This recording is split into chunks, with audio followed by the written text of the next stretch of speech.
you can actually search the product. Each and every product na ine-encode natin dito is meron na pong prices na makikita yung ating mga pharmacy assistant. You can already see the total amount. Automatically po, magpiprint na po yung resibo natin.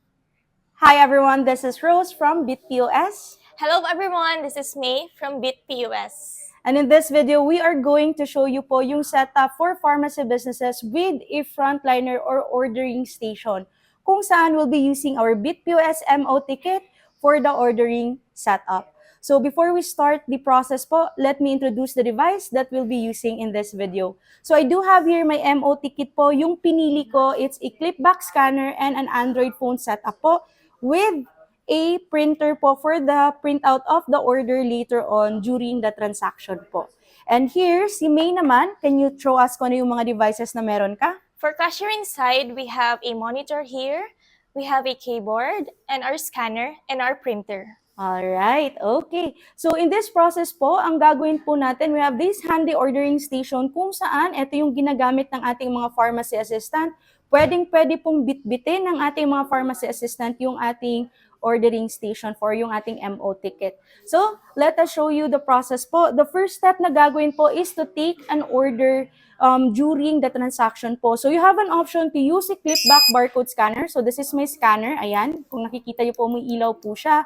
You can actually scan your barcodes here if you have products na may barcodes, but do not worry po, if yung mga products naman natin are purely medicines like per piece na tablet, meron din tayong option kung saan you can actually search the product via typing method po. Let's say, for example, like medical, lalagay ko lang po yung quantity, and then let me add more. Let's say, for example, biogesic, I'll just add the number of quantity as well, ganyan lang. And then tap OK. And then lastly will be, let's say for example, Decolgen. Ayan.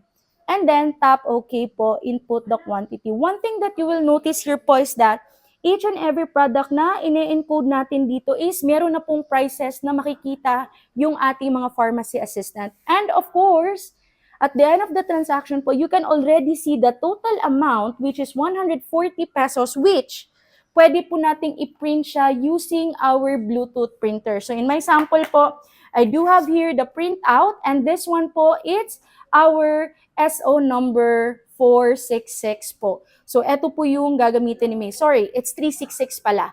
So you can print it out directly here. Pwede din natin gamitin yung ating cashiering printer for the printout of the order of the customer po. Alright?